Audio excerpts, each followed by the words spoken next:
ক্ষমতার সর্বোচ্চ শীর্ষে থাকা মানুষগুলো যখন অন্ধকার ভয়ঙ্কর কর্মকাণ্ডে জড়িয়ে পড়ে তখন সেই গল্প কোনো হরর সিনেমাকেও হার মানায়। কারণ এই গল্প কাল্পনিক নয়, এই গল্প বাস্তব। এবং এই গল্পের নাম অ্যাপস্টেইন ফাইল। সাগরের মাঝখানে একটি দ্বীপ, দূর থেকে দেখলে মনে হবে নীল জল, সবুজ গাছ, স্বর্গের মতো শান্ত একটা জায়গা। পৃথিবীর সবচেয়ে সুন্দর দ্বীপগুলোর একটিই হয়তো, কিন্তু এই দ্বীপের ভেতরে যা ঘটত তা জানলে আপনার গা শিউরে উঠবে। কারণ এই দ্বীপ ছিল পাপের আস্তানা। এই দ্বীপের নাম লিটল সেন্ট জেমস। এই দ্বীপের মালিক ছিল একজন মানুষ, নামে ভদ্র, চেহারায় স্মার্ট, কিন্তু বাস্তবে ভয়ঙ্কর এক অপরাধী। তার নাম জেফ্রি অ্যাপস্টেইন। একজন ধনকুবের, একজন ক্ষমতাবানদের বন্ধু, আর আড়ালে একটি আন্তর্জাতিক শিশু পাচার ও শোষণ চক্রের মূল হোতা। এপস্টেইনের কাজের ধরন ছিল ভয়ঙ্করভাবে পরিকল্পিত। প্রথমে দরিদ্র পরিবার থেকে কিশোরী মেয়েদের বেছে নেওয়া হতো।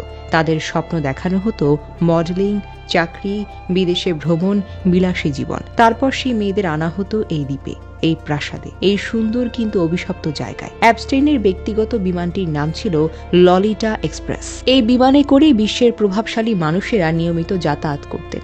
রাজনীতিবিদ, রাজপরিবারের সদস্য, হলিউড তারকা, প্রযুক্তি জগতের ধনকুবের সবাই এসেছেন, সবাই হেসেছেন, সবাই সময় কাটিয়েছেন।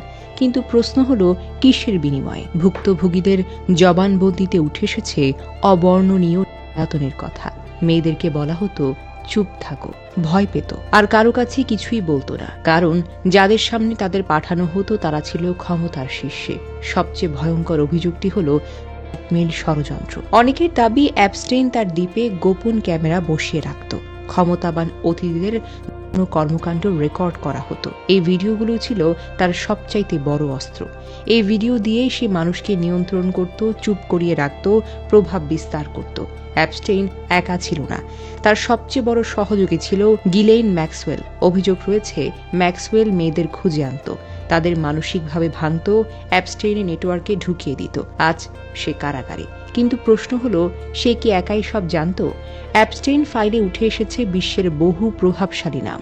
সবার বিরুদ্ধে অপরাধ প্রমাণ হয়নি, কিন্তু নাম উঠে আসাই ভয়ঙ্কর প্রশ্ন তৈরি করেছে। একজন সাধারণ মানুষ যদি এমন অপরাধে জড়িত হতো, সে কি এতদিন বেঁচে থাকত? 2019 সাল জেফ্রি অ্যাপস্টেইন গ্রেফতার হয় অপ্রাপ্তবয়স্ক মেয়েদের নিয়ে ব্যবসা চালানোর অভিযোগ। শুধু পুরো বিশ্ব অপেক্ষা করছিল, সত্য বের হবে, নাম প্রকাশ হবে, অন্ধকার ভাঙবে।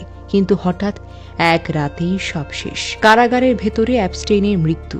সরকার বলল হত্যা, কিন্তু প্রশ্ন রয়ে গেল, সিসিটিভি কেন কাজ করল না? পাহারাদাররা কেন ঘুমিয়ে পড়েছিল? সে কি সত্যি আত্মহত্যা করেছিল, নাকি কাউকে বাঁচানোর জন্য তাকে চুপ করানো হলো? 2025 সালে প্রকাশ পায় অ্যাপস্টেইন ফাইল।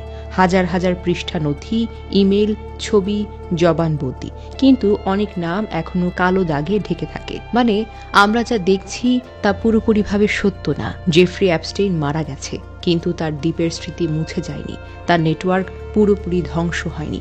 আজ কোথাও কোনো সুন্দর জায়গার আড়ালে হয়তো লুকিয়ে আছে আরেকটি ভয়ঙ্কর সত্য। অ্যাপস্টেইন ফাইল আমাদেরকে শেখায় একটা বিষয়: ক্ষমতা আর টাকা যখন নৈতিকতাকে হার মানায়, তখন সবচেয়ে সুন্দর জায়গায়ও ভয়ঙ্কর দুঃস্বপ্ন পরিণত হতে পারে। প্রশ্ন হলো, আমরা কি পুরো সত্য জানার জন্য প্রস্তুত, নাকি আমরা কেবল ভয়ঙ্কর সত্যের একটি অংশই দেখেছি?